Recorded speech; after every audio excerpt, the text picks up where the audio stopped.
You want to do it now?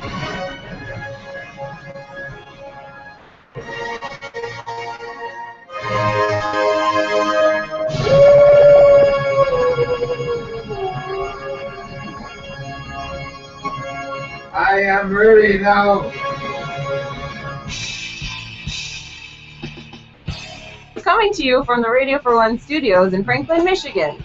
Welcome to the Detroit Cast. Big fan. Big fan. A show not just free of charge, but free of FCC regulations. And what can we expect? Surprises! Engineered by Jay Timko and produced by Eric Beatty.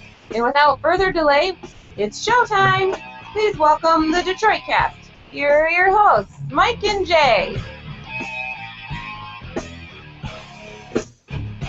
Alrighty, ready. Welcome to the Detroit Cast Wednesday edition.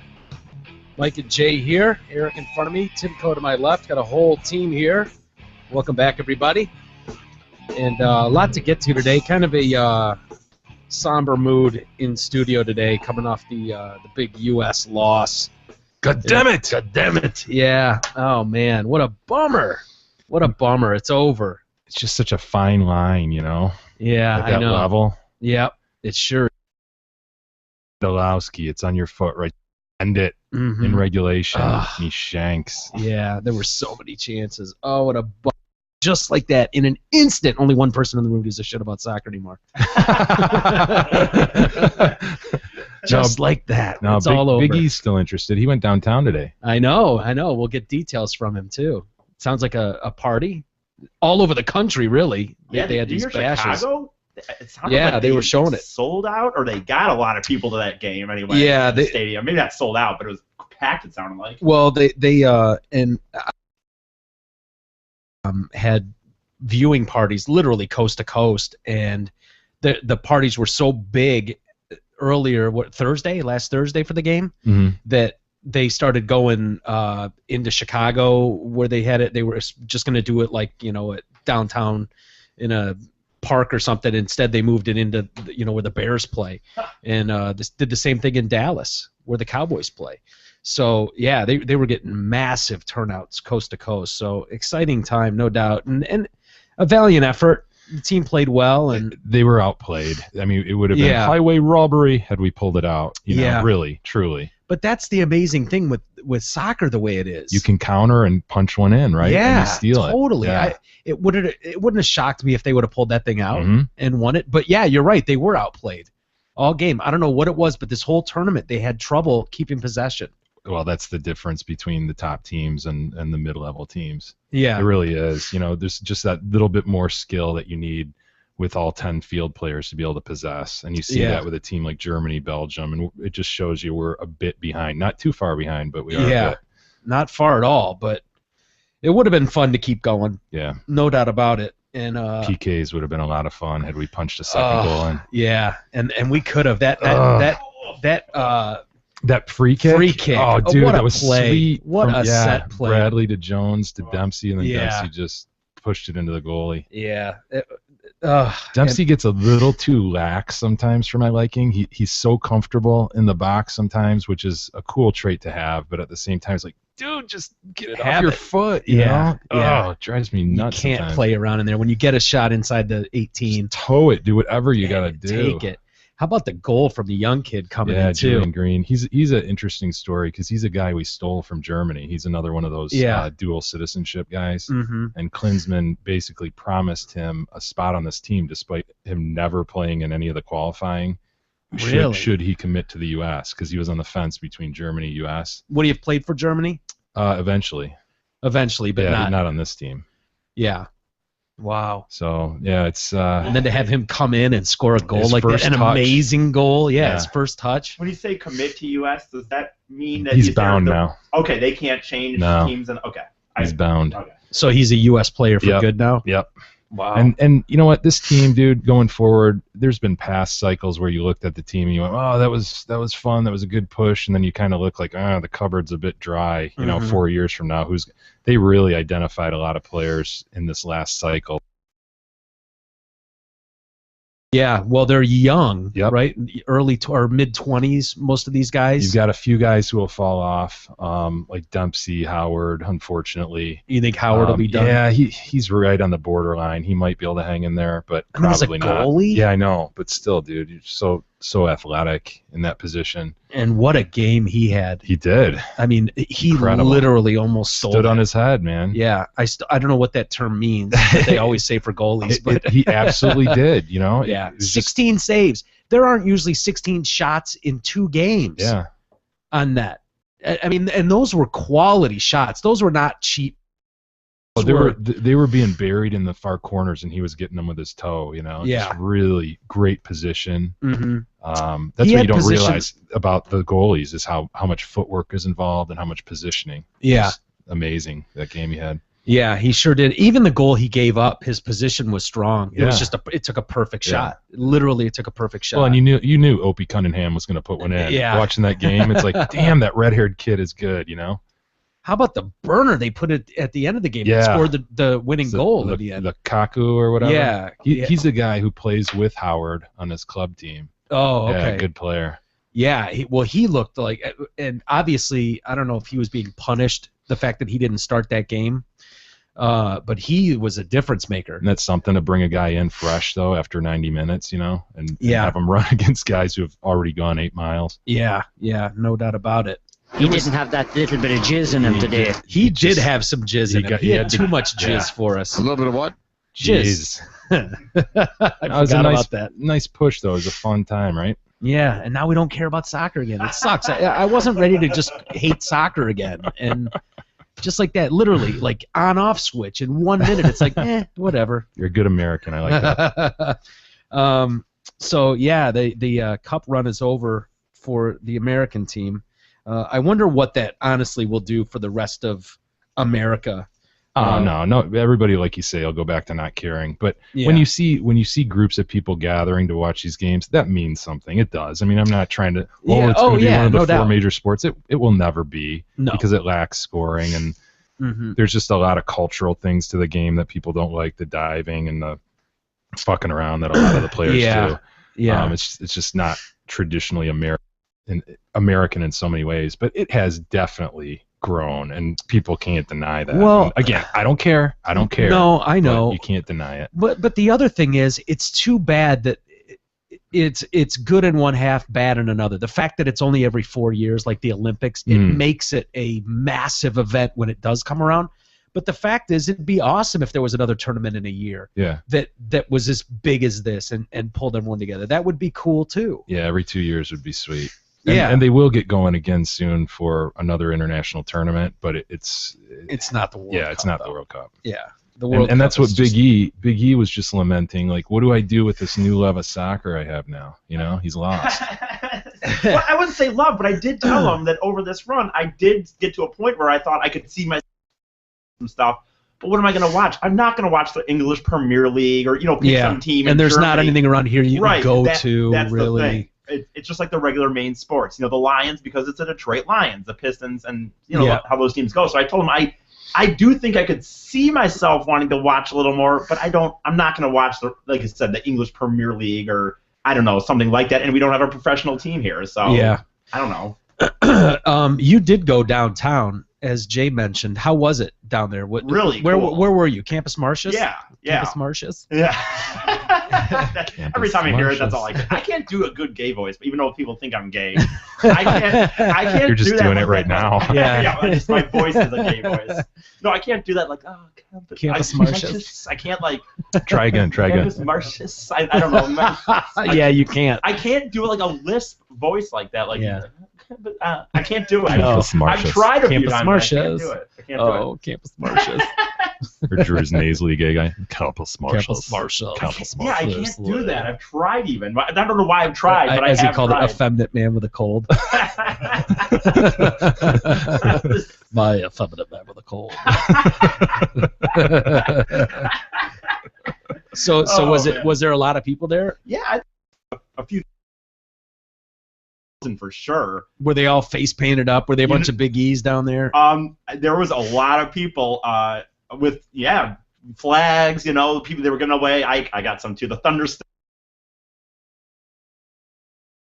when I was sitting there, and I didn't even go in by myself because my one buddy last minute had something came up. But I still wanted to see it. I thought it'd be cool to go see. So you went by yourself? I went by myself, and that's amazing. I can't imagine doing that. I've always been, I've gone to movies by myself. I've gone to concerts before. Yeah. I don't like it. To prom by himself. Yeah. I didn't go to prom. I watched the NASCAR All-Star race instead of my senior prom. Oh my God! I don't know if that's sad or. It's very sad. Trust me. But no, but you know what? I sat there and there was like across from Campus Martians. I guess this is open normally. There's this little beach bar thing. That's I guess there all the time. I didn't know about it, but a lot of people are there, and I had a few beer or two or whatever. And I looked around and I was just like, these are all people that are downtown Detroit right now that would not have been here if it weren't for this. And I thought it was a pretty cool scene. A few thousand people down there spending some money. People are, a lot of people are getting a few drinks, some food, and and the atmosphere was amazing. I mean, there was the, chants and just USA and stuff. It was really fun. Was even it though just lost, a total bummer when they lost? Was the place just dejected? It was. But I said to you, I think, even though they lost, and it did suck, because the game, even though they were outplayed, they held on to the point where it was 0-0, so you kept that chance that this could, one goal could do this. Yeah. It was cool because the feeling was, it was like any chance there was an almost goal, or when Howard would make a save, there'd be Howard chance. It was really fun. I had a really good time. That's cool. Like I said, though, the only thing is I do kind of like soccer. Maybe now I can see myself watching it, but I don't know what I would watch the rest of the tournament. There's going to be some damn good games. I still, the problem is for me when something like that, this USA is awesome. Like, I love the idea of backing the unity. I love the idea that people are in Chicago and being maybe kind of, even though I wasn't at all of those, of course, I felt like I was kind of a part of that. That's the only thing. I love the idea of the United States. I don't really know if I see myself watching Brazil, Argentina, or whatever. I don't know whoever's next. I guess Belgium, Argentina. Yeah. Well, I can go back to eating waffles though now, right? I'll go back to Belgium. Yeah, right. Well, as we were saying, the crowd in Chicago that you mentioned that gathered on Thursday out at Grant Park, which is where Obama had his big speech in 2008, I guess that was. Yeah, his election night in 2008. That crowd got so big that officials moved yesterday's, I guess, viewing party to Soldier Field for 61,000 plus. Dang. In there. Now I don't know how filled it was, but it sounded like it. I don't know if it was sold out, obviously. Yeah. But it sounded from. I heard a few people. I can't imagine they got 61 in there, but enough that it would warrant even opening Soldier Field up for that. That's pretty cool. In Texas, AT&T Stadium, Jerry Jones opened that up for the Cowboys home there, so they were watching it there. Impressive, nonetheless. Very impressive. It's a legit team now, unquestionably. Whereas in other cycles, it was sort of like they'd hang on by the skin of their teeth, and it was like a lucky thing would have to happen. But they're legit for sure. Yeah. Top 20 team for sure in the world. Yeah. Well, hopefully it sticks. I don't know. It'll be interesting to see. I don't remember him doing this well since God. It seems like there was a real push back in the late 90s or mid 90s. Well, that World Cup team when it was in Detroit. 94. Was it 94? Yeah, that was 94. No, I'm sorry. 94. I remember watching them in 94, and they did well. That's when they had those stupid denim-looking jerseys. Remember those? Yeah. I remember with when Alexi Lawless was playing. Those teams were good. Was that 94 or 90? 94, one of the two. Yeah. But they got to the same round in the last cycle. Yeah. But it didn't have. I guess it sort of had the same feel with Landon Donovan's big goal and stoppage time against Algeria that moved them on. But they ended up flaming out against Ghana. Okay. But I think there's a much more optimism given that Klinsmann has grown the team, I think, pretty well. So you think he'll stick around? Yeah. Yeah. He's signed through 18 or something. Nice. Well, it'll be fun. It definitely was fun. And by the way, we got an update on Suarez. The vampire. Yeah, the cannibal. Cannibal. He apologized, issued an apology to, and we might have mentioned that yesterday even. You and I talked about it off the air. Did we? Okay. He actually admitted biting, but sort of said that, well, his shoulder contacted my mouth, which led to a biting action or something. He worded it really vaguely and stupidly. The Uruguay striker said in a statement on Twitter, "I deeply regret what occurred. The truth is that my colleague, Giorgio Cellini, suffered the physical result of a bite in the collision he suffered with me.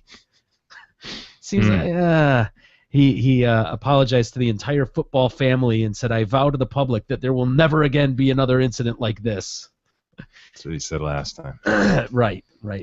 Nuts. Uruguay's famously casual president, by the way, Jose Mujica, referred to FIFA officials. Imagine if our president was saying something like this. He referred to FIFA officials as a bunch of old sons of whores. Called the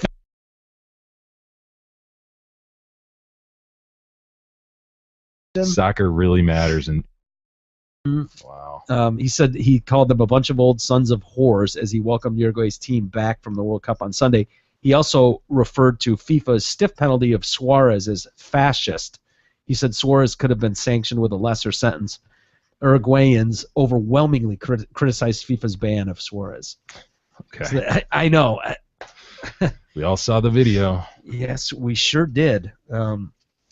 By the way, I don't know if you've heard about, and I don't know if this should surprise anyone, the criminals are on the prowl overseas where the World Cup is going on. Taking advantage of tourists, unsuspecting tourists, pickpockets and shit. Yeah, they're talking about this one American fan, Jack Smith, put his card in an ATM. Of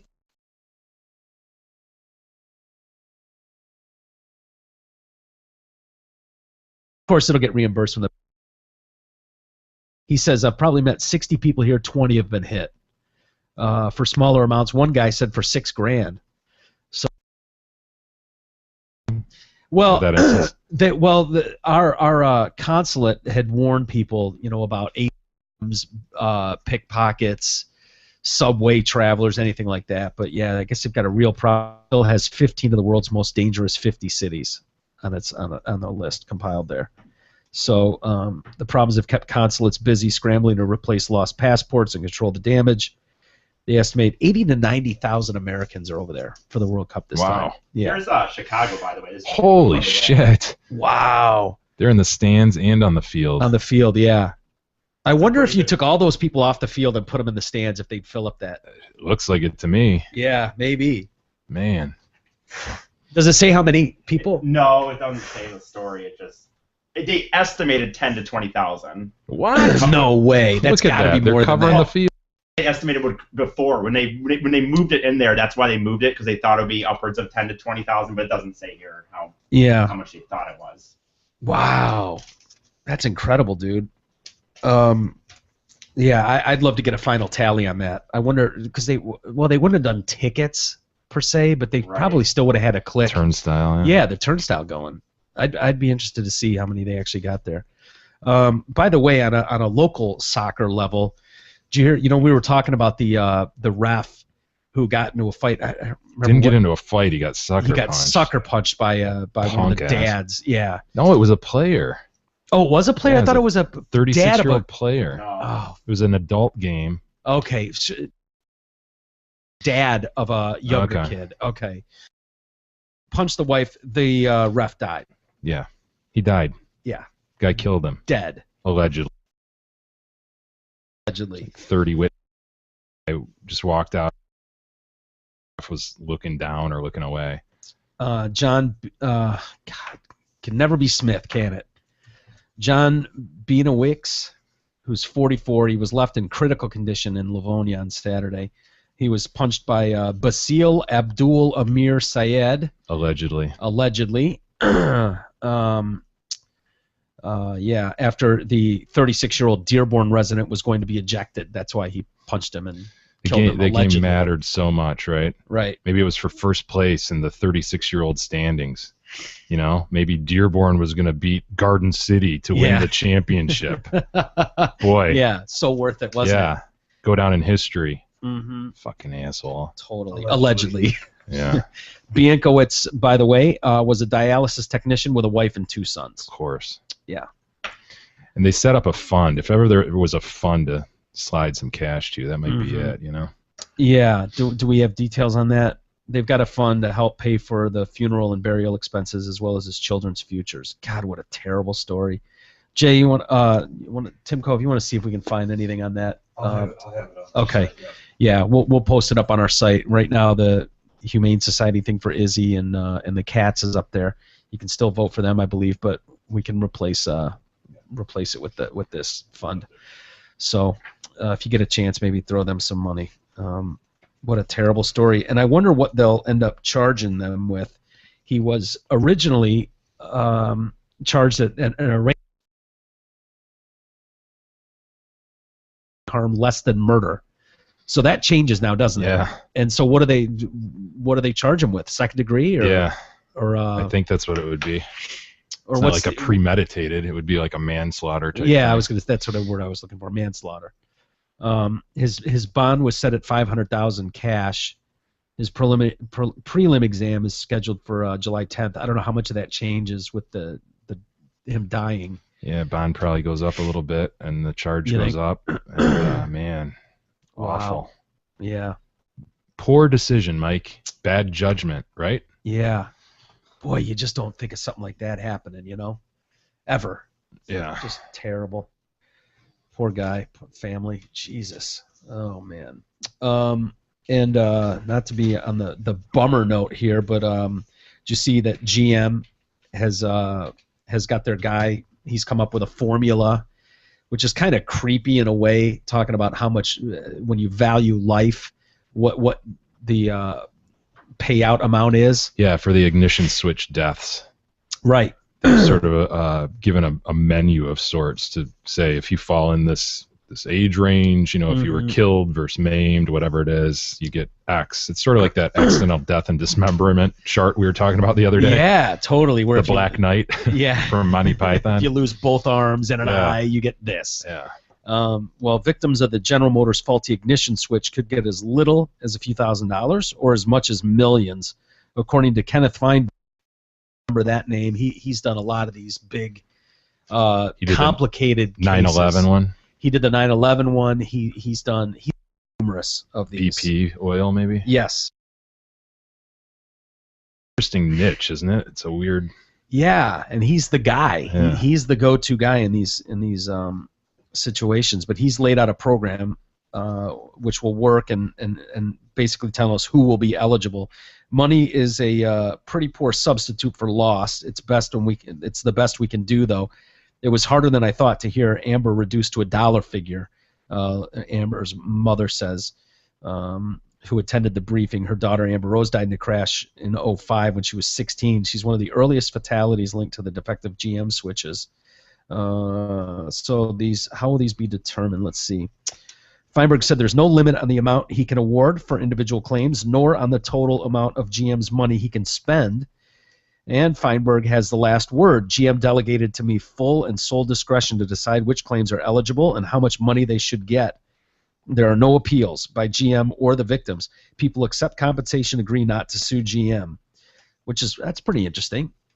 And I guess he's known for being extremely fair. So only incidents involving these vehicles are covered by the fund, and that's the GM recalled between February and March 2.6 million 03 to 2011 GM small cars worldwide. So those are the ones in this particular instance here that are available for this fund. And so what do they say here? So for death compensation, if you're a 17-year-old student, no wages, no dependents, 2.2 mil. You could see. 25-year-old earning $46,000 a year, married with children, you're married, no children, 5 point. So, yeah. Put a number. It's just bizarre. It's weird, isn't it? The only other no-limit sole discretion fund that was run by Feinberg was the 9/11 terrorist attacks. He said that one was paid out $7.1 billion in taxpayer money. That 97% of the claims were settled by the fund. The rest chose to seek better deals in court. Other high-vis compensation funds he's handled include BP, like you mentioned, the Boston Marathon bombing, and VATech, the campus shooting at VATech. Okay. Yeah. There's also special circumstances. He says beyond the value of life tables, there are special circumstances that will figure into the final compensation. One case he's expecting involves a driver whose GM car crashed, killing her boyfriend, who was a passenger. She was fined for felony reckless driving. For 10 years, she's been living with the idea that she recklessly killed her boyfriend. Wow. Yeah. Doesn't that suck? Yeah. I find that's a rather extraordinary circumstance and should be evaluated outside the fund's formula. What will be ignored is carelessness, intoxication, or other contributory negligence by the driver or passengers. With your cell phone, irrelevant. This fund will not look in any way, shape, or form at the negligence. Wow. Huh. So they just want to get them done. You know? Is that what that says? They would just want to reduce the number of claims and get them paid out and be done with it. By the way, we got a little update we should bring on. Speaking of payouts, I wanted to mention this story as well. The NCAA, the like EA Sports and stuff, the video games, and the players were suing because their likeness was used. Is that the Ed O'Bannon suit? Well, or is that a different one? I think that's a different one, Jay, to be honest with you. This one is Sam Keller. Remember the old Arizona State, Nebraska football player, Sam Keller? Okay. They say many college football and basketball players who appeared in versions of NCAA-themed video games will be able to receive as much as $20,000 apiece. Ooh. Yeah, that doesn't sound like much, does it? I mean, think of how much money they've made off those games. And you know exactly who those players are. You don't need it's them. Yeah. There's millions and they're millions. moving just like the player. Their likeness is just like him. Yeah. Their percentages, everything. They even name them, right? Usually, yeah. And if not, Adrian Payne, whatever. Yeah, yeah. If not, you can go in and name them yourself. I mean, they've made it really easy. $20,000 apiece under the terms of a proposed settlement filed just on Monday. That the judge there in Oakland covers the specific terms of a $20 million deal involving the NCAA and Nebraska football player Sam Keller. So I don't know what's going on with the O'Bannon one. That was a separate one, I believe. We'll have to look at that in more depth at some point. I think that's more just a paying player type issue. Yeah. But that's pending, the O'Bannon one. Yeah. But we'll have to look into that. By the way, I was going to ask your opinion on the Sterling update for Don. Awesome. Not a day goes by without Don. I know, it's great. I love it too. But next week, Sterling v. Sterling probate trial, $1 million sale of the Clippers hanging in the balance will not be about whether Donald is mentally competent after lawyers from both sides stipulated that is no longer an issue. That's crazy. Why would that no longer be an issue? Apparently, he got another doctor to say that he is competent, but yeah, sounds like an issue to me. It sounds like a very big issue, but Levanis denied.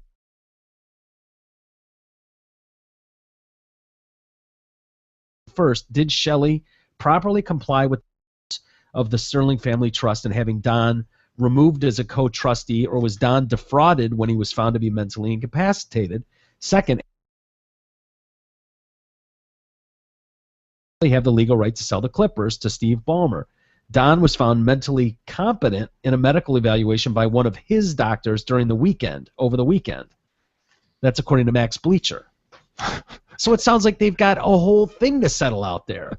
To say twists and turns, man. This case is unreal. It is. And without the trust agreement, though, it's hard to say really what's at issue and how strong one side is versus another. Well, we were always led to believe that trust issue was put in place so that Don or Shelley, if either one of them were at a point where they were incapacitated mentally, that the other then did not have to get to sell the team. That's the whole crux of the story. That's it. The only reason Shelley was able to overnight sell the team to Ballmer was because it was ruled that Don was incapacitated. He didn't have his faculties anymore. And now he's saying that's bullshit. I'm fine. Fuck you. How dare you sell my team? Who do you think you... How dare you? How dare you?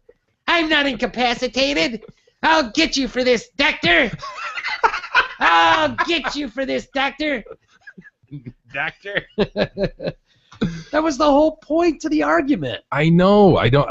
This is just nuts. Jay, explain this. Dude, I can't. Lawyer! Listen, lawyer, explain this. Explain your profession. It doesn't make sense to me. Every God other damn it, day, Eric, give me some juice. every other day they're releasing like 2 paragraphs of information on this shit, and it all seems to be inconsistent. I don't know what the fuck is going on with this. And here's another story where Don Sterling, at least earlier in the day, was set to argue that findings of one of the doctors who examined him to determine his mental capacity Shelley after his examination. Are you kidding me? No. Of course they did. That's Don's place. He knows everybody. Just walk across the street from In the his condo. slippers. Yeah. Hilarious. The gift that keeps on giving. Unreal. So that trial's set for July 7th. Yeah. And then the sale, the drop dead date is July 11th. 11th. Yeah. So shit's going to come to a head here. Quick. Yeah. Quick. Well, I can't wait. Yeah. There's got to be more cool facts and details that'll come out, right? We'll get to hear a lot of this stuff. It sounds like it, man, because this is just taking huge turns. Yeah. By the way, how about congratulations to the Tigers? We should mention they're playing now as we do this show today, but yesterday, what an impressive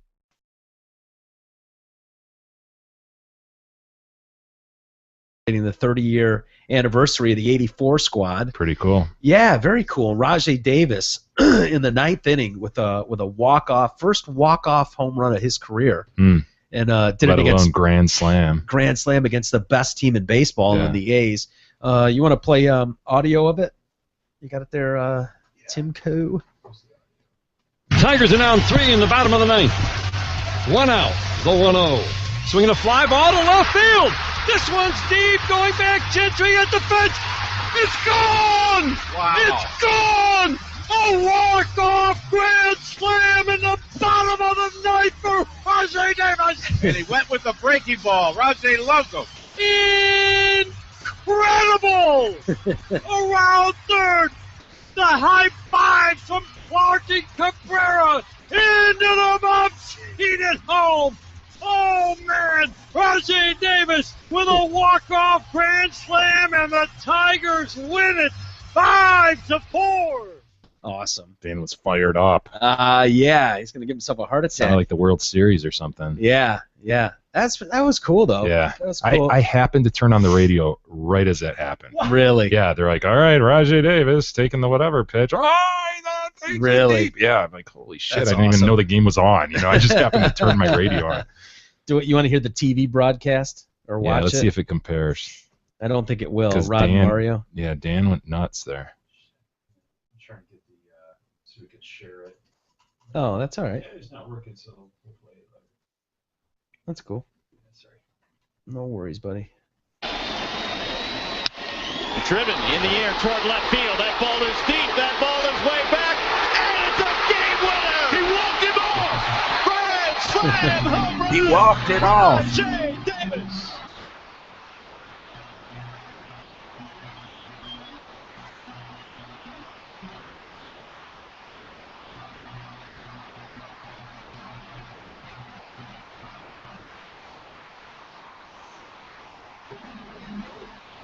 I know at least a couple people who left that game early. Oh, yeah. I'm sure you did too. Yeah. Yep. That's a classic one to leave early. Yep.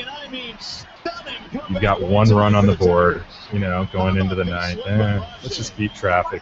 Done nothing all Eric day. would never do it. Eric would never leave. I would, man. Oh, me too. I'm not saying I've never left anything early, but not 4-1 in the 9th. If you're there in the 9th, I don't know. But you don't work in the morning, so it's totally different mindset. Traffic, I don't know. I've never gotten the traffic. To me, Does he work in the evening either, Jay? He really doesn't work in the evening either. You're going to the game to watch the game, man. Like the Well, traffic. didn't they give up a bunch towards the end there? Yeah. In the 8th, I think. Yeah, that's when the place just cleaned out. Yeah. But it looked like It did look fairly packed. Yeah. I mean, that illusion is easy it's easy to give that illusion when everyone jumps up. Yeah, with that's their true. arms up. You get that Yeah, But that's true. It was like I say, it was a cool night though because of that 30th anniversary, and they had a lot of guys out there from the World Series team, the last World Series team here in Detroit, winner anyways. How well do you remember that, by the way? Is that something that really sticks out in your mind? 84? Yeah. Do you? Yes. Yeah, Big for time. sure. I was at that age where that was a very huge. Yeah. Very remarkable kind of thing to watch that whole season, because from front to back, you just knew it. You knew they were going to win it. That was 35-5. I think. 31-5, 4, something like that. Yeah. It was an amazing run, and we were just kids. You're just not enjoying even the whole year, because it just felt like a coronation the whole year. Yep. Well, last night out at the stadium, they had Trammell was there, Brookins was there, Darrell Evans, Dave Rozema. Some big names missing though: Jack Morris, Lance Parrish, and Kirk Gibson, who had baseball-related prior engagements. Milt Wilcox was not there. Wilcox is always at these things, but he wasn't there. Yeah, he's a fantasy camp guy and all that. He seems to be. Yeah. Well, it sounds like he wasn't. He says he wasn't invited because of a workers' comp suit that he has against the team. I didn't get a call from anybody from the Tigers organization. I've got a workman's comp case that I've filed against Major League Baseball and the Tigers. He suffered a knee injury working at a Tigers fantasy camp 2 years ago. Yeah. A Tigers representative says he wasn't excluded. Mr. Wilcox was invited to the ceremony and the events for tonight's celebration. It was his decision not to attend. He also wasn't contacted about the camp last year, although he had taken part in each of the last 20 years or so. So I don't know. It's a he said, she said, but I don't know who you believe. But Milt. Now he was a starter, right? He was like their fourth or fifth starter. Yeah. I think he was 17-8 on the year. Okay. That year. Nice. Yeah. Oh yeah. So it was like Morris, Petrie, was Tanana on that team as a starter? Aurelio Lopez. Rozema, Petrie. Rozema was a bullpen guy, I believe. Right. I'm just trying to think. No, it was Morris, Petrie, Wilcox, and Aurelio Lopez. Yeah. Who was the fifth starter? I don't know. Eric? Google? Eric's like, oh shit, I'm on Facebook. Come on, dude. Bird flew by. You guys just said you knew the whole team so well. I figured I didn't do that. Asshole. Oh yeah, I remember like it was yesterday. Yeah, Tram and Whitaker were there. Yeah. Would you say Brookins was there? Brookins. I mean, yep. He's been around, but Darrell Evans. Yeah. Okay. Bergman, was Bergman the guy? Bergman was their first baseman. Yeah. Have you seen him? No. He's got some sort of illness that he didn't want to talk about. Okay. He looked a little rough. I got to be honest. It looked a little, but he was there, and he Puffy says he's or skinny. Skinny. And well, he just looked really old. To be honest with you, I don't want to be disrespectful, but he, I was like, no way, that's Bergman. But yeah, he's got some illness that he doesn't really want to talk about, and that's fine. How about Chet Lemon? Was he there? No, I don't think so. Larry Herndon? I didn't see him either. Damn, man. You don't got Gibby, Herndon, Chet Lemon? You have Lance Parrish? I know. But those guys are in baseball still, a lot of them. Other teams and whatever. Was Ricky Peters there? Ricky Peters? Remember Doug Bear? Doug Bear, B-E-H-R? No, you're thinking of the paint. It was like B-A-I-R-E or some. Oh, yeah. Marty Castillo. Marty Castillo, yeah. Backup third baseman. Yeah. I think he actually caught the final out to win the pennant. Marty Castillo. Wait, to win the World Series? No, to win the pennant. Because that was Herndon. Yeah, Herndon caught the final. Yeah. But Gibby's home run against Goose Gossage. Oh, yeah. Was awesome. Yep. Goose Gossage. Good God. Stupid mustache. Do you think Whitaker or Tram will ever make it into the Hall? Boy, the odds are no after you get to this point. Yeah. I think Whitaker was on the ballot once. Yeah. And did so poorly that he's not even on the ballot anymore. And Tram is on the ballot. I think he's got 2 more years of eligibility, but he's never hit the half. He's never hit 50%. Yeah, and I think once you fall off the ballot, like the chances are super slim. Well, they do have like a what do they call it? Well, here's the problem. No player on the 84 World Series championship team is represented in Cooperstown. That puts the Tigers alongside the 81 Dodgers as the only 2 World Series champs pre-95 not to have a Hall of Fame player. Wow. Isn't that amazing? Yeah. Morris has got to be the closest, right? Yeah. Because of what he did for Toronto and Minnesota. Holy Definitely. shit. It's amazing that he's not in. Yeah. There are 3 players on I'm the sure team there's that... stat geeks out there going, no, you guys are idiots. If you look at it's all fucking numbers. Oh, you know? yeah, but and dude, he was... I don't know. He was the ace on 3 World Championship teams. I mean... He was, but there's, I'm sure, numbers driving the vote. And there's attitude as well with him. You know, he's not liked by people. So Yeah, true. That shouldn't matter, though, in my opinion. There are 3 players on the team that many believe deserve consideration. 2, Trammell and Whitaker, were in attendance Monday. Whitaker didn't even last 1 year on the ballot. Trammell is going nowhere. He's never received even half the votes needed. But they've got an expansion-era committee created to induct those who fall through the cracks. Yeah, and they say Trammell and Whitaker and Jack Morris, who went 0 for 15 on the ballot, will get consideration. It actually opens up the possibility that Trammell and Whitaker could go in together, just like they played, which they both would love, obviously. Does it say in there how many years they played together? God, you know, if you think about that, just the combination of those two for so steady for so crazy. long, and Lou leading off, you know, it was just so solid. They came in together the same day in 1977. God, isn't that nuts?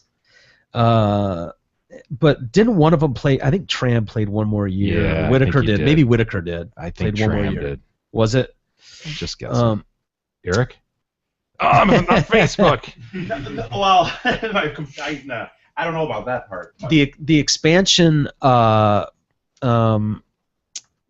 era committee meets every 3 years and is scheduled to meet in 2016 for induction in 2017. Whitaker would be eligible. Trammell would not because he'd be 20 years retired, 1 shy of the eligibility requirement. Okay. Okay, so that means Tram played one more year. Induction in 2020 would be the first chance for the longest double play combo in history to be recognized. So yeah, that'd be really cool. I don't know how, honestly, how big of a reality that could be, but they were amazing to watch. And people from here, boy, oh boy, would they love that. You took it for granted forever because that's what you grew up with, you know? Yeah. And then when they were gone, you're like, oh, this is how it is with a shortstop and second baseman. They just kind of toggle them through, and one sucks and one's pretty good. And to have guys that are just plug them in and go for 20 years. Up the middle. Think about how many guys have come and gone in a 20-year span since they left. Yeah. There's been 50. It's crazy. We've had 4 this year. I mean, seriously, it's shortstop alone. We've had, 4 or 5 of them in the last year? Yeah, probably. Amazing. So anyway, that'd be awesome. I don't know. I don't know how big of a reality it is, but it would be awesome. Why don't we take a quick break and reshuffle? And we promise not to talk sports the whole time. Yeah, we won't. But I did want to mention this Altuve guy. And then for the Astros, 5'5". And lighting the league on fire. It's absolutely we. And then I wanted to mention, too, we got the 4th of July coming right around the corner. The Statue of Liberty. I always thought that was a gift from France. Yeah, and I always found that suspicious that France would give us anything. Oui, oui. Oui. We'll discuss when we come back on the Detroit Cast.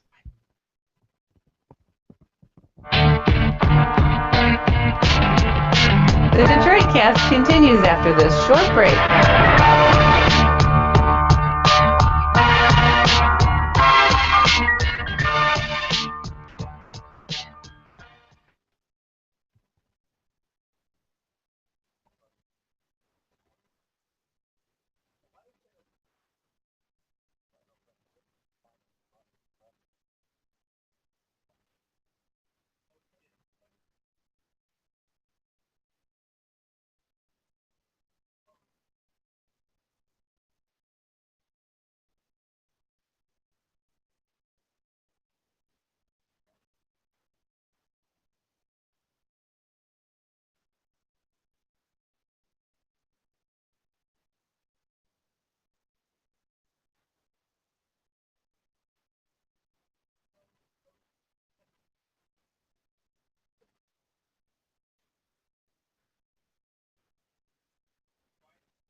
The Detroit Cast continues now, bitches.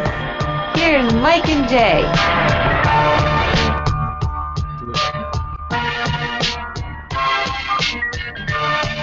All right, welcome back to the Wednesday edition of the Detroit Cast. Mike and Jay here, and I do believe some big apologies are in order. And people can stop screaming at their radio now. Yeah, which you know they are. You know Aurelio Lopez was fucking bullpen, asshole. It was Juan Berenguer. I don't know why I had. We heard you. We heard you loud and clear, guys. I don't know why I had no faith in myself when you said that. I knew that was wrong. I knew Senior Smoke. Yeah, he was a bullpen guy. He had that brilliant year. He never had a duplicate year like he did in '84, coming out of the bullpen. And then Rozema. You said Rozema was a starter. I said no, he wasn't. Yeah. And you were like, and he's a starter. In your defense, I think wasn't Rozema one that I could be going on a limb here, was not a starter in the playoffs? I don't know. Probably. Perhaps. He was probably the fifth starter, so that's probably the case. Moreover, he may have been out for half the year because he hurt himself. Wasn't he the one? Karate kick. and then I think he hurt himself on a flask or something, sitting on a pine of something, and broke in his pocket. Yeah. Yeah, that's Rosie. Something like that. So then, okay, so who were the starters then? We had Morris, Petrie, Wilk, and Berenguer. Juan Berenguer. Yeah. Okay. All right. So that's settled. We apologize. Yes, we apologize. Real quick, I did want to talk briefly, and then we'll get off the sports like you had mentioned. The series we just wrapped up with the Astros. Mm-hmm. Did you notice the little guy, Altuve, whatever his name is, Jose Altuve? I noticed a really small strike zone. Yeah, he's 5'5". 5'5", playing in Major League Baseball, dude, and he's amazing. He's incredible. I was reading this story on him. It's just wild. He was sent home from told by the Astros time when he tried to get into his own clubhouse playing winter ball in Venezuela, only to be warned not to trespass. The security guy wouldn't let him in, didn't believe he was on the team. You're not a player.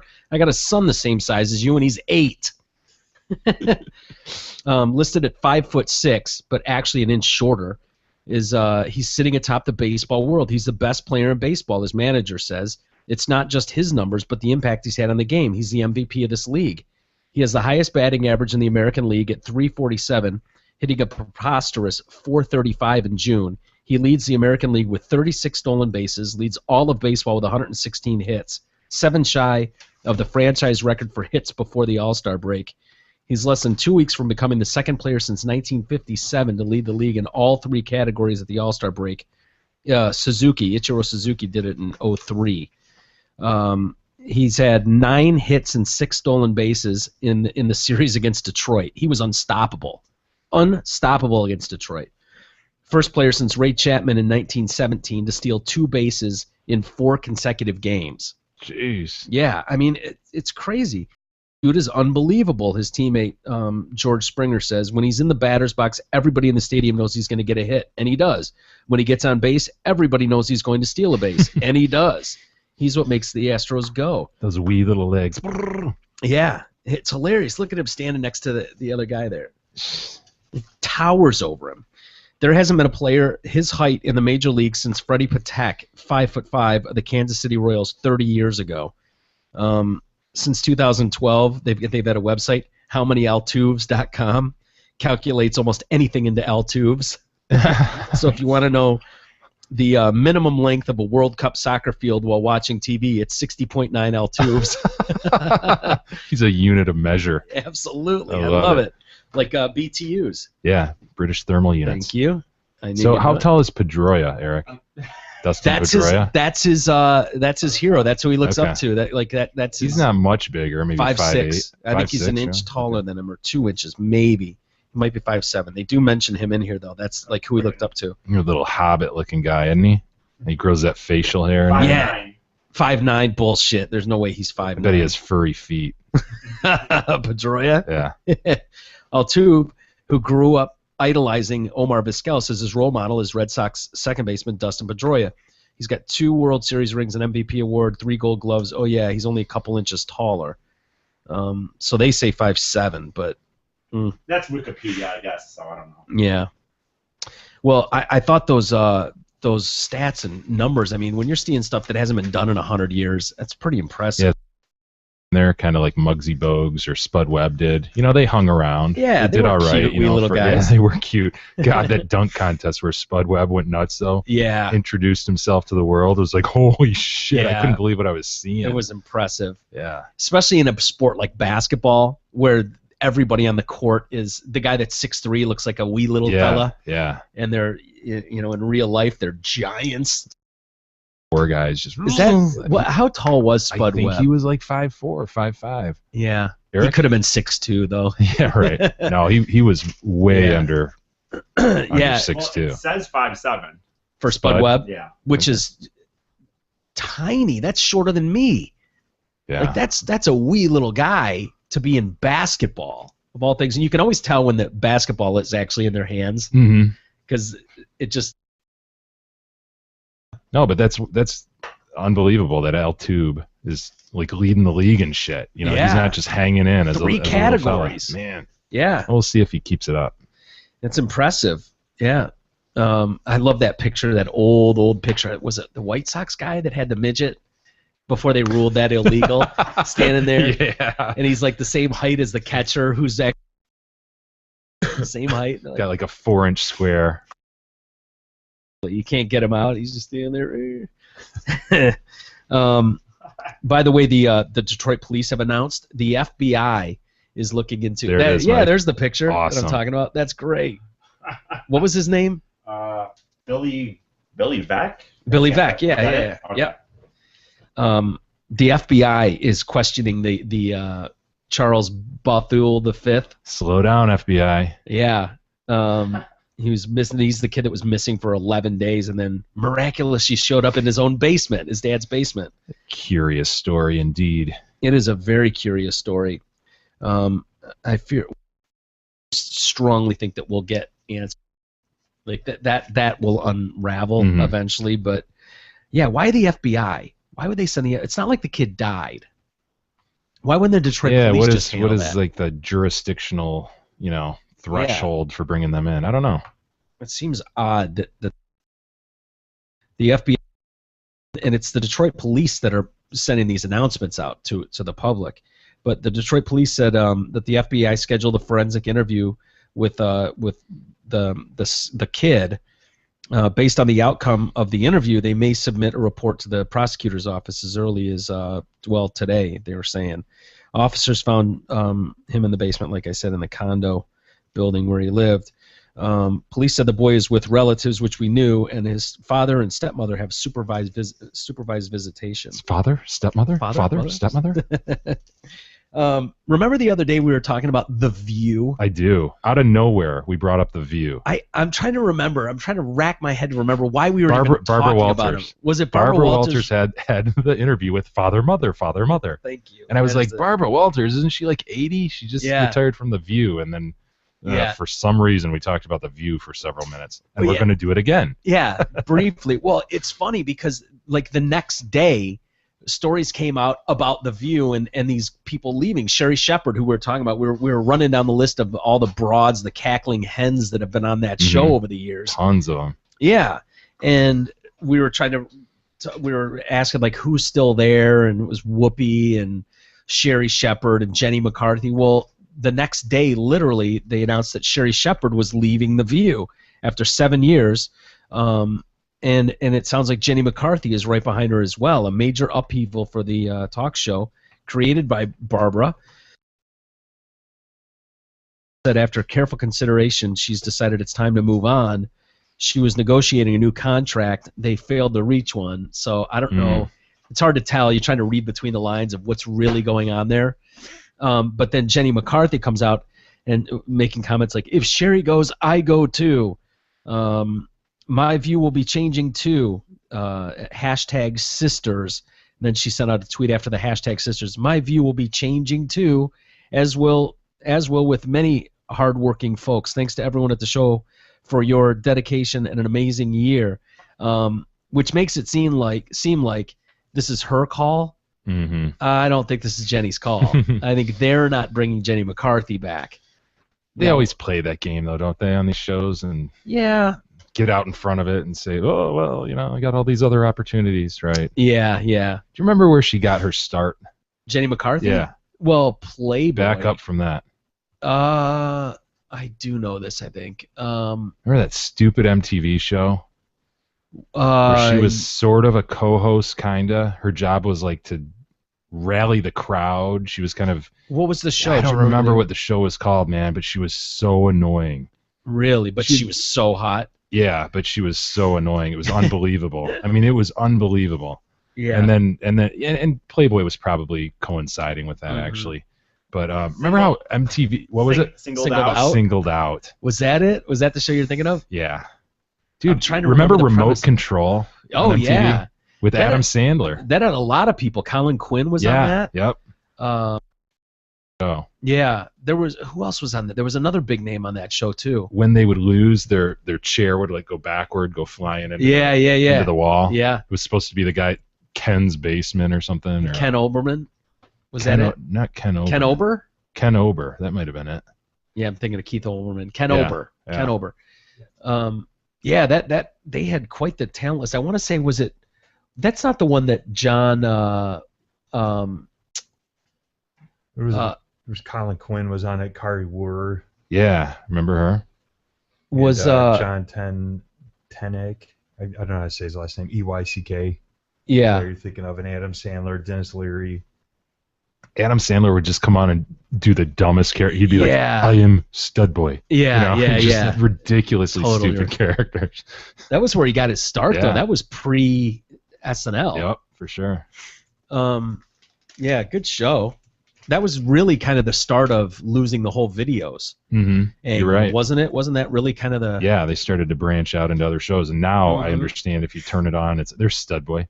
Check him out. How young he is. How Jewish he looks in Brooklyn. Hey, by day he bags groceries, by night he dreams about celebrity bags. See if you can guess the identity of Stud Boy's latest date. How you doing, Stud Boy? Nice to see you again. Stud, what's that on your lip? Oh, that's none of your damn business. As you can see, heavy metal is my life. All right, here it is. I groped lustily at the First Lady of Soul. I've heard only Stud Boy can make you feel like a natural woman. And then I licked her large, waxy ear, and surprisingly, she slapped my manly, handsome face. She may have said no, but she'll always have the R-E-S-P-E-C-T of me, the Stud Boy. Classic Sandler trying not to laugh. Yeah. Was that Anthrax?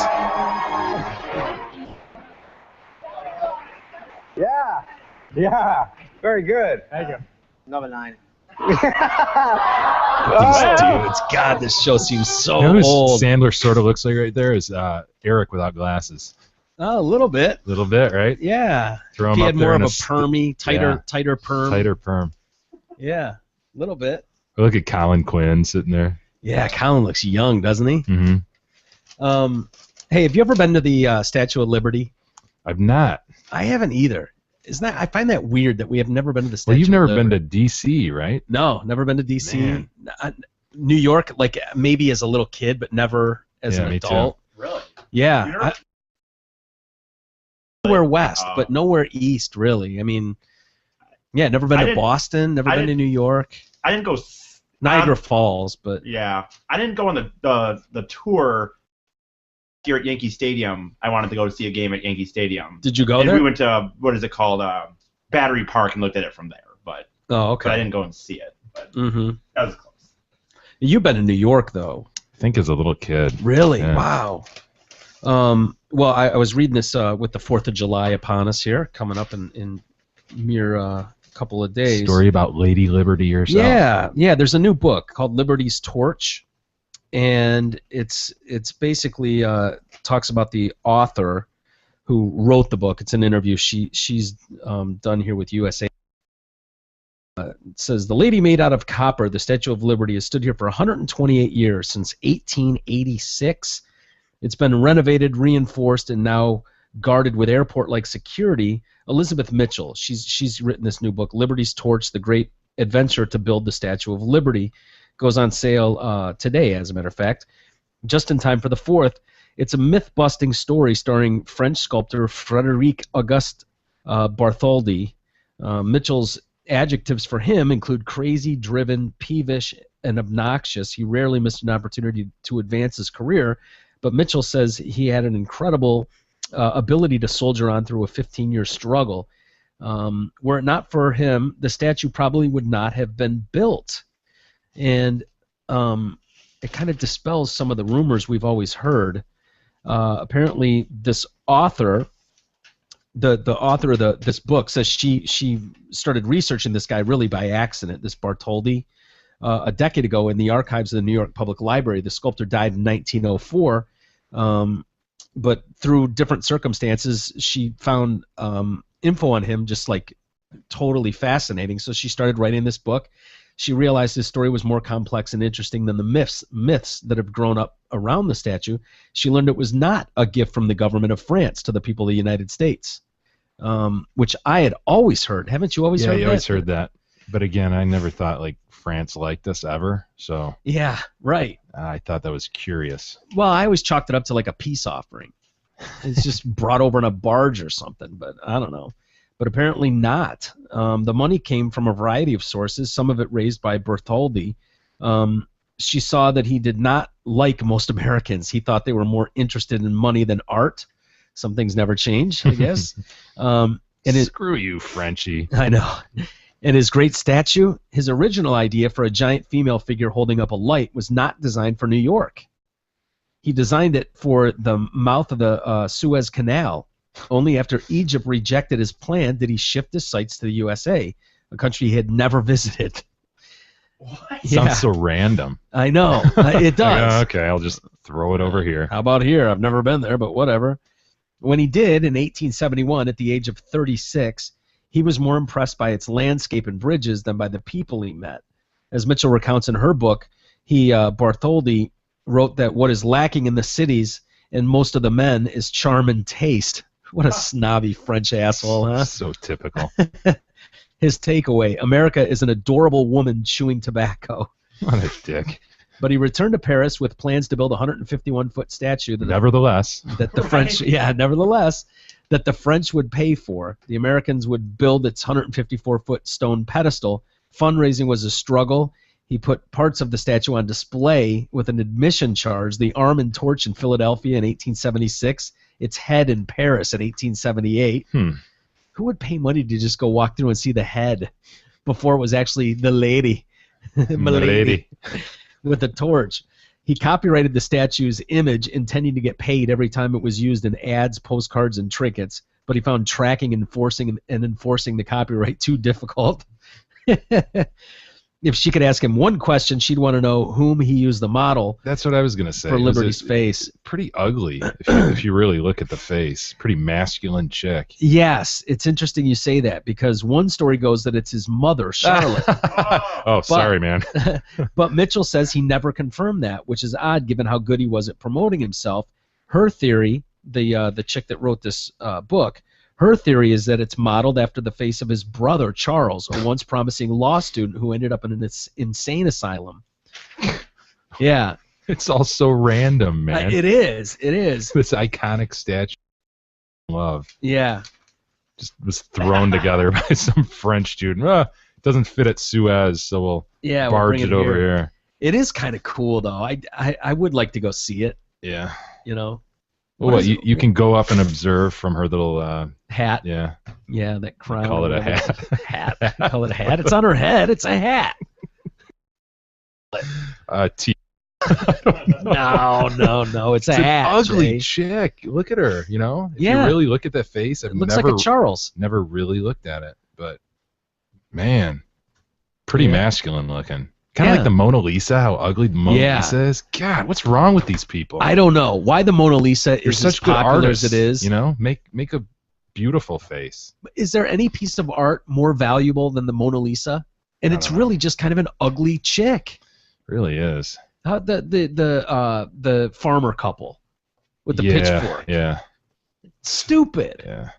I could do a better painting than that. Dude, there's so much art like that, especially that contemporary stuff, you know. I think I remember seeing one at the DIA. It's been years since I've been there, but in the contemporary section, I think I remember seeing something that I felt like it was just a red ping pong table.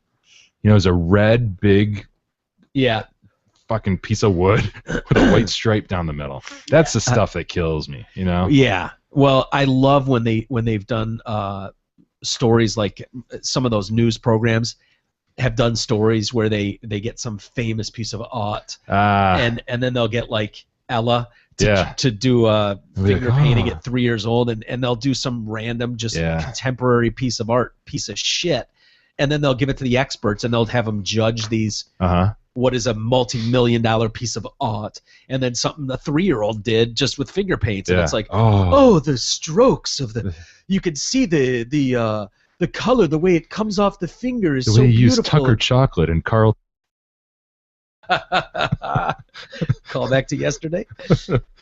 Bastards, I know. And they were like 50-50, proving they're full of shit. Yeah. They don't know anything. Like Banksy, that famous graffiti. He did something like that recently where he put his stuff in with just sort of a street art deal, and people walked by it all day long. Really? But if it's a Banksy, holy shit, you know? Yeah, they get all worked Cut up out the whole piece of slab, save it for me. Oh, you know, God. people go nuts for that shit. That's like funny. Some of it was found at the Packard plant, right? Yeah, there was a Banksy found at the Packard plant. Yeah. Then there was a big fight over who owned it. Yeah.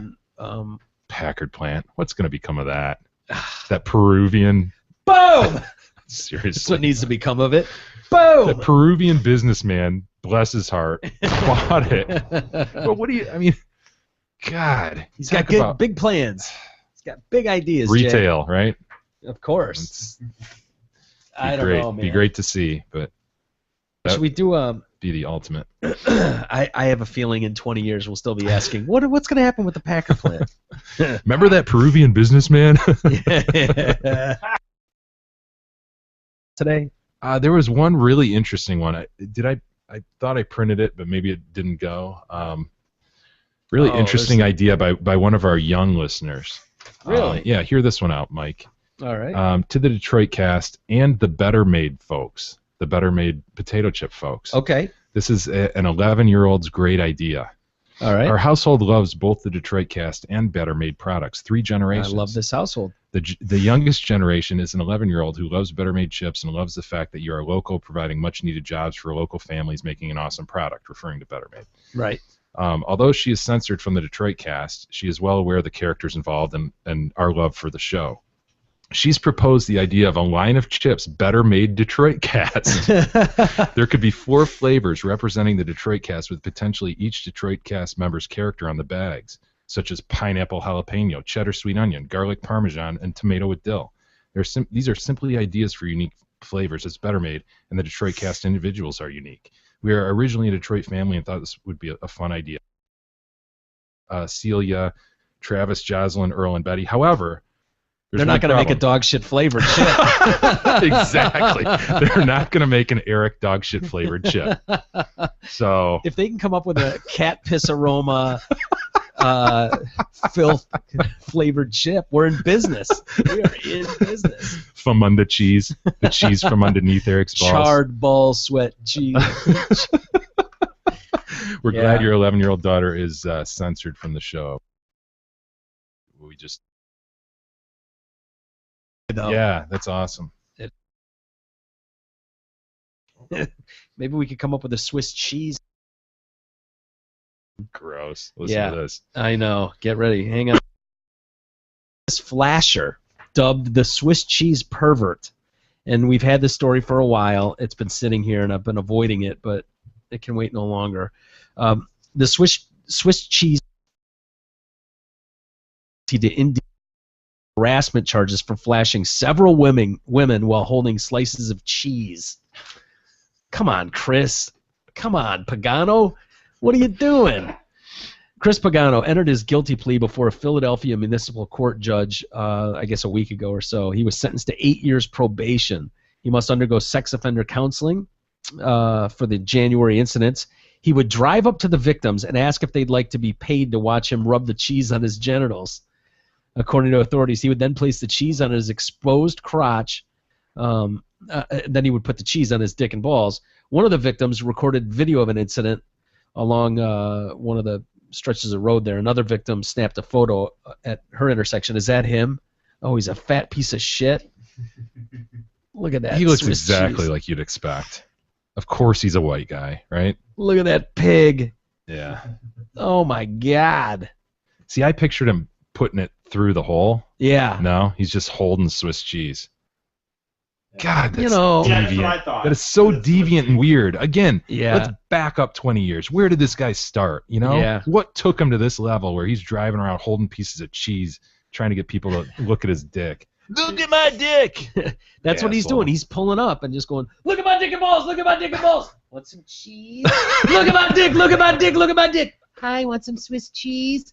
Check out my dick and balls, check out my dick and balls. It's a creative wrinkle on the regular Flash. It is. I don't like the idea of people coming up with new ways to show my dick and balls. They're getting cute. You get enticed by the cheese. Ooh, look at the cheese. Wow, a slice of cheese. You got oh, there he is. That him? God, what a Again? fucking freak. Oh, what an asshole. These guys didn't see the picture yesterday, which means it's not posted because Timko wasn't here. You guys probably didn't hear it, but revisit this. Yeah, because Timko will pull up a better picture than I will, which is the rugby player who's been kicked off the team for a photo of himself pissing in his own mouth. It's on Deadspin. Deadspin's got a photo of it. Yeah, you guys will enjoy it. Well, Eric, you were here for it. You saw it. Yeah. Eric Yeah, there he is. performed that very act. Nice, Unbelievable, huh? He's got a nice cut. He's got a nice cock and balls. I mean, I'll give him that. That's all he wants to do. He's just showing off his dick. It's just a new wrinkle on the check out my dick, check out my dick. He's just found a cute way to do it and make everyone check out his dick and balls. Interesting presentation. It's just Yeah. a little different wrinkle. Is that him there in his uniform? Wow. He looks like a guy who would piss in his mouth. Man. Oh, what but an then so does asshole. Eric too, and they look so different.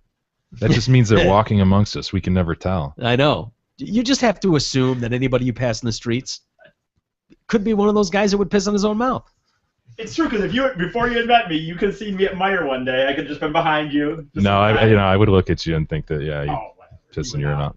Yeah. Would you? Yeah. At first I don't think glance. so. Look at how I'm dressed right now. No way. I'm dressed kind of like a normal person right now. Wearing jeans and a shirt. If I were given is he more likely than not to have pissed in his mouth? Yeah, for sure. You passed both of us in the hallway at Meyer. Him. Yo, great. Ed, I'm sorry, but how I'm dressed Well, if right now. presented that choice, one of the Yeah. two of you has pissed in their own mouth. I don't think yours. Okay. I think so too. If How I can you passed you dispute- two in the how can you hallway at dispute it? Myers, I'd See, that's all fingers point to Eric. Sorry, and buddy. that's part of washing yourself, dude. See, it gets back to that. You wash yourself, you look presentable. There's not these assumptions.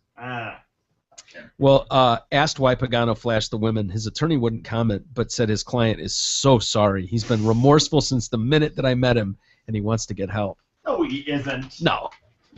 Especially You don't hold up Swiss cheese and look at my dick to strange women and then feel remorseful about it later. You're just a creep. You can't wait to get another slice of Munster. Hit the streets. Oh, and he's a pig on top of it. Of course, Oh, he's what a before- shock. Never. Yeah. Well, should we wrap up with a? Was there any email other than No than that email one? for Ask Eric. So You want to do a couple Ask Erics? absolutely. All right, Eric, do you want to do a couple? Let's do it. All right, I got a couple from today. My girlfriends are always trying to get me drunk. I don't need alcohol to have a good time. And in fact, I rarely drink. They say I'm no fun, which is probably true, but that's just who I am. Although they never drink and drive, they drink a lot and are embarrassing when they sing loudly, stumble on the dance floor, and slur their words. I'm afraid if I get drunk, I may say something hurtful to them, and they will no longer be my friends. My boyfriend says they're not true friends if they want me to get drunk or if they want me to drink to excess. My college days are behind me. I'm mature enough not to succumb to this peer pressure. Is my boyfriend right? Do I need new friends? Oh, God. Well, I think their friends need a new friend. Like, how boring. I hate when you don't have to get shit-faced every weekend or anything, but I always hate when someone says that. Like, I just don't like drinking. I can have fun being sober. there are so many stories in my life that didn't happen because I was sober, such as peeing in my own mouth. Didn't you go through a period though where you were not drinking? Yeah. When I was, I did go through a period when I was really hardcore into training for a few marathons. Okay. But I would have, even at those times when my buddies had parties, like I would still admit, I would never have been, stupid enough to admit that there are just. Sometimes you're just going to have fun by drinking. She doesn't need to get wasted every time, can she? I don't know. I'd want to see a picture of her. Yeah, you got to see a picture for sure. No, that is see what we're dealing with. Unquestionable. You need to see a picture of her. Yeah. And funny that she has a boyfriend, I guess, yeah. I don't know. Just don't go out there to the bar. That she's got a boyfriend. Sober people can't have boyfriends. Well, I always think once you have, I guess, a relationship, that half the reason I drink is usually because I'm not with anybody. So I'm trying to loosen up to meet somebody, hopefully, there you I guess.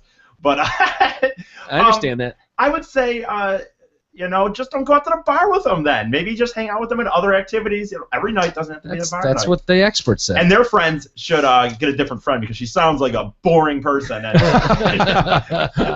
who wants to be with that person? You go out with that person and they're like, not just that they don't drink. It's cool if someone doesn't drink, but they're the person that has to be like, well, I don't have to drink to have fun. Get out. Shut up.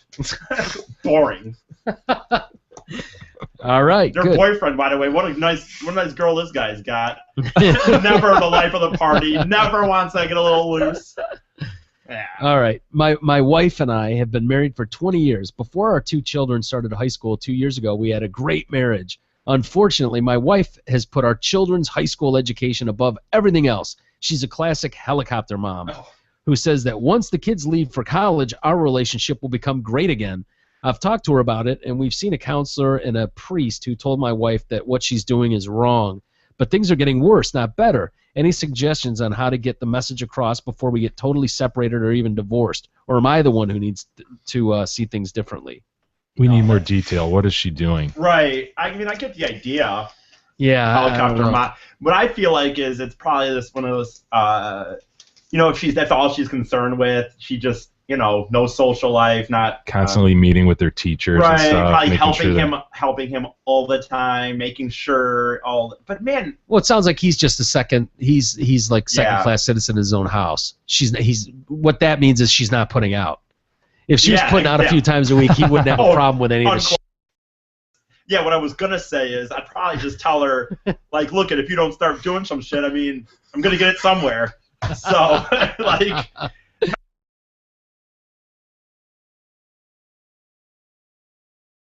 Jeez Louise, but no, I did that one on purpose. I did that one on purpose, but let's be honest. Like, this just comes down to he's not getting laid. You know what I mean? He probably doesn't give a crap if she's all week. If anything, he's probably all right with her spending all this time away while he can just be with the boys. Probably watching the games and whatnot. But if it's leading, what do that even mean? But if it's carrying on in the bedroom, I'd be like, well. It's true that it's a saying. I didn't make it up. They're gonna get it somewhere, and he's gonna start.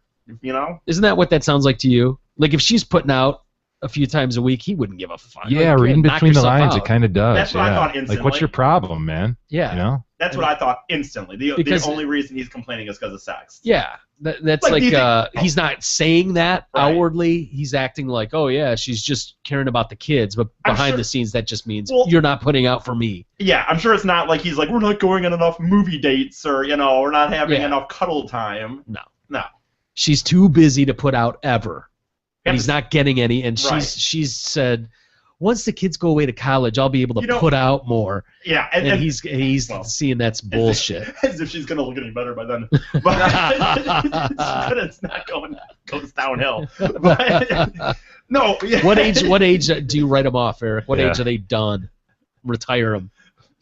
45 to 50. 45 to 50. That's when you divorce them and get a new one. Yeah. Trade them in. Trade them in. Straight up, man. No, but like the thing is, like. That's what it's all about, right? You can tell when he answered that, he tried not to offend us. He thought about it. He's like, well, Jay's married. He's got a wife. Both Jays are married. They got wives. Your wife probably around the age. They got. I mean, there's some variables. His wife's hotter than anything you could dream again. Don't worry about it. Like I said, she works out and she's in shape. I mean, it varies, but the age. But she doesn't put out anymore. She's way too involved with the kids. Yeah, that's probably. This is signed by Jay, by the way. Yeah, Jay wrote this into the newspaper because when the kids go to college. By the way, got a long way to wait. Yeah. I know this is goes on a whole other thing and I'm not going to get into the dynamics of sex drive different between men and women or whatever. No, you should. But feel free. I agree with Jay on this one. But like, please go. The floor is yours. Like these women out here that like this one where she's like, well, what's going on? Can you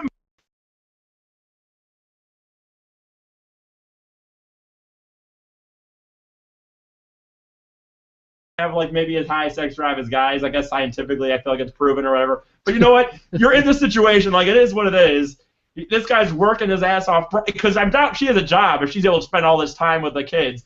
So it's like, you know what? I don't really care. Like, you know, I mean, she owes it to him. yeah, She does. Give him fucking the pussy. As a wise man once said, I just fuck it right in the pussy. This idea of like this, oh well, I don't want it as much. He wants it all. Well, you know, it's a business deal, man. Like, We've completely changed the whole scenario. Yeah. Wow. It's written as I don't know if that old was too much or not. I wasn't trying to go over the line. No, I think you're right on. I just always get sick of hearing that. Well, you know, the sex. Women, I don't want to have sex. They're gonna have guys are gonna continue until the guys at a point where he doesn't want to have sex anymore. He's gonna have It's her somewhere. job. It's her responsibility. Yes, it is. Like her And work day's not over until she puts out, right? Exactly. Yeah, I mean, And he's gonna get it from somewhere. Like I said you earlier. can be tired, whatever. You have 5 more minutes of work to do. Right. Is the way Eric thinks about it. Kind of agree. So, ladies, he's single. Feel free to email in. We'll be taking applications. He has admitted that he will wash his hair before any date, perhaps, most times. So you got that to look forward to. Maybe, kinda, sorta. Perhaps. I'm an old school guy. I like the. I even calling the shots. I'll You open make the him door. dinner and put out. Yeah. You can do whatever you want. He's cool with it. So yeah, send us the DetroitCast@gmail.com if any inquiries out there. He's also very picky. You got to be hot. So keep that in mind when you're sending your photos in. I prefer You got some tattoos work to and do. piercings. Tattoos and piercings would be nice, but All right. they're not needed, not required. Not required. You'll let it slide. I'll let it slide if they're good looking enough. I would love to see your definition of good looking enough. You know, I'm shockingly high. I do have shockingly high standards at times. Like I'm very picky. Like Really? not with girls who I just would have sex with. Like if I'm at the bar, I mean, there's a lot of girls I'd have sex with. Right. But like I'm very picky when it comes to actual what I think is good looking girl. Like who you'd be seen with. Yeah. Yeah. Yeah. You gotta be careful. See, their standards have to be extremely low, and his are It's gotta be, man. It's gotta be just the right. I've told my friends before, honestly, my only hope is that I win the lottery here, or I somehow get famous at something. That's I feel like my only hope there. So. And then you could buy your way into right, buy my way into another the level. hot ass. Kind of like the wives and girlfriends of the World Cup that Exactly. we're just looking at, right? Exactly. Yeah. Nice. Hmm. Well, we'll get into that topic of discussion too. I think that's a worthy topic of for the Detroit Cast. That whole It's kind of a chicken and an egg sort of well discussion. There's a reason I bring it up too, because you guys were talking off the air about smoking hot chicks with guys. Would they be with them if they were not pro athletes? Mhm. And things like that, and the girl would always say, "Oh no, I love him for his heart," and this and that. But if he was a garbage man, would she really still be there? Of course. Well, and not, like you, I think I've heard you say very specifically before. I mean, if you look at how come when it comes to like hot girls, when they always say, "Oh no, it's about the inside," how come none of them are like with a 300-pound man? You know what I mean? Every now and then, though, you do see Well- that match where you're like, huh, that's curious. And a hot chick will do that, but I don't know that a good-looking dude would go the other way. You know what I mean? Fetishes, Yeah. but it's a fetish. It's not the norm. Fetish. We're in the realm of fetishes.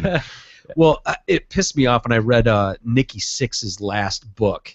He did 2 books The recently. one that you sponsored? No. That was unrelated to Nikki. That was just someone wrote that about him. But these ones Nikki actually put out himself, and the second one was like he took photos of all kinds of weird things, amputees, and it was all this weird art that he's into, and it had like freaky looking people with piercings and tattoos, and they were, most of these people were fucking disgusting So like looking. a study on what is beauty. Yeah, and it's like he's going on this diatribe about, oh, beauty is within us all, and these people are every bit as gorgeous as anyone else, and he's going on and on and on, and I'm just thinking the whole time, wait a minute, you fucking hypocrite! You've only married tens on a scale of 1 to 9. You've married every 10 in the book. What are you talking about? Don't act like you look at amputees and go, oh my God, they're stunningly gorgeous. That stump is hot. Yeah, except not hot enough for you to date or marry. 7-inch tail that woman strangely grew. That's so hot. It's gorgeous. I'm all about it. Bullshit. Except when it comes to you. Why do you always end up with the 5'6" fucking blood? Those people. How dare you? Whenever you get to those people that, like, you know what I mean, that they've made it, but then they decide that they can pass judgment on everybody else and our perspectives of what, like, in this sense, like you said, what's whether bullshit. Whether it's an artist, singer. When wasn't Aerosmith that one time where they stopped drinking, so then they weren't going to sell. Neil Young did that. No, Aerosmith too. Yeah, Aerosmith did. It's like, now serving it at their shows. You're like, what? Yeah. Because some of us maybe aren't, getting drunk 24/7. Yeah. We can't have 2 beers at your concert. Something like that. Mm-hmm. Pushing agendas. Nothing more to me. Honestly, I love bands. I'm not saying bands can't get political, but some of that stuff, nothing more than when someone gets to a level and then they're going to push their personal agenda. Yeah, too many of them do it. Anyway, well, Eric, we got you all fired up there with the Ask Eric. I know. Wow. I hope that was okay. Well, if you've got any Ask Eric things that you want us to answer, we love when you send them to us. We'll always read them to them. So, the DetroitCast@gmail.com, and why don't we wrap it for today? And we'll be back first thing tomorrow for a Thursday edition of the DetroitCast. So, thank you guys in the room for being here and doing this. And thank you, Mike. Yeah. No one ever thanks you. Yeah, you guys thank me every day. Thank you, cult leader. Your own way. Cult leader. Well, thanks everybody for listening to us. Yeah, I'm going to need you guys to move a few things over here. No problem. But yeah, thanks everybody for listening to us and this circus over here. And we'll do it all again tomorrow. We'll see you tomorrow for the Thursday edition of the DetroitCast.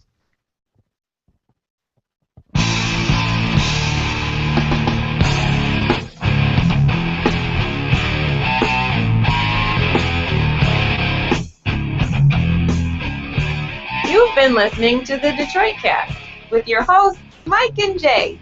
From all of us at Radio for One Studios, thank you for listening. And as always, thank you, Detroit. Listen to God, watch you grow. You know not what remains that love.